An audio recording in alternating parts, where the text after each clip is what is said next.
अरब सागर से घिरे राज्य महाराष्ट्र भारत के पश्चिमी हिस्से में है, जहां सूर्यास्त होता है, लेकिन समुद्र के थपेड़े को सहने वाले इस राज्य में जिसका भी उदय हुआ वो शिखर तक जरूर पहुंचा। भले ही ये उदय किसी राजनीतिक पार्टी की क्यों ना हो, शिवसेना का उदय महाराष्ट्र की राजनीति की वो धुरी बनी जिसने पूरी राजनीति को ही पलट कर रख दी।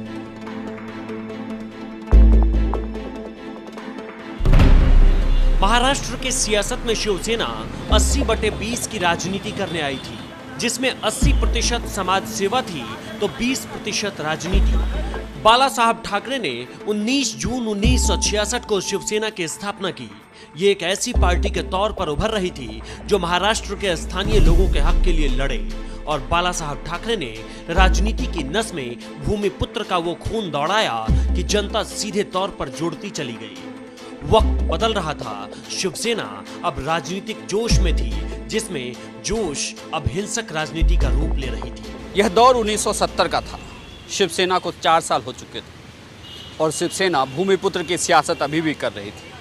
उत्तर भारतीयों पर लगातार हमले हो रहे थे। यह महाराष्ट्र के लोगों के लिए शिवसेना की राजनीति थी। भूमिपुत्र के नारे ने पार्टी में जान फूंक दी थी। अब राजनीति को अलग स्तर पर ले जाने की तैयारी कर रही थी शिवसेना।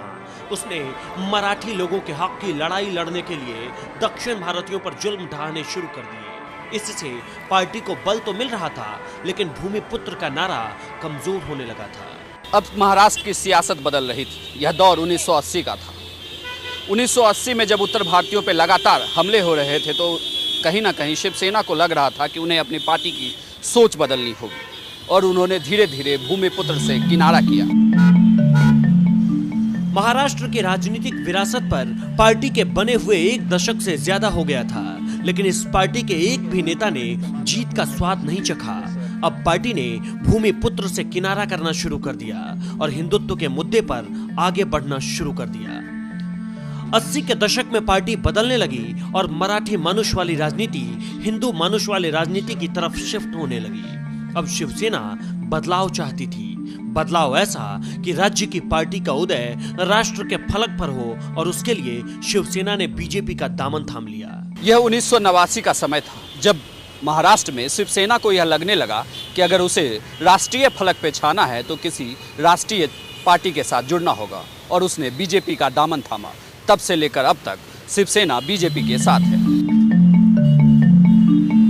शिवसेना की स्थापना के 23 साल बाद पार्टी का पहला सांसद सदन पहुंचा, और फिर 1990 के मुंबई विधानसभा का चुनाव लड़ा, जिसमें पार्टी 52 सीटों पर जीत गई। शिवसेना का मुख्य गढ़ मुंबई और कोंकण तटीय क्षेत्र है। शिवसेना में अध्यक्ष का पद नहीं होता, प्रमुख का पद होता है। बाला साहब ठाकरे इस पद पर रहे। उनके निधन के बाद पार्टी का एक धड़ा अलग भी हुआ। भतीजे राज ठाकरे ने शिवसेना छोड़कर महाराष्ट्र नवनिर्माण सेना बना ली। शिवसेना की कमान उद्धव ठाकरे के हाथों में आ गई। हालांकि उद्धव ठाकरे शिवसेना प्रमुख नहीं बने, लेकिन पार्टी के सबसे बड़े नेता के तौर पर खुद को जरूर स्थापित किया।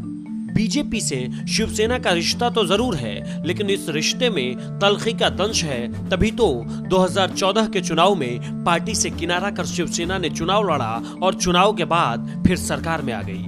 ये राजनीतिक रिश्ता सरकार तो चला रही है, लेकिन एक दूसरे के विरोध में भी कोई कोर कसर नहीं छोड़ रही। शिवसेना भले ही साथ है, लेकिन सियासत के इस रास्ते में उसका अपना तर्क है। शिवसेना की राजनीतिक नजर भले ही भूमिपुत्र के सिद्धांत 80/20 से हट गई हो, लेकिन नजरिया अभी तक नहीं बदला।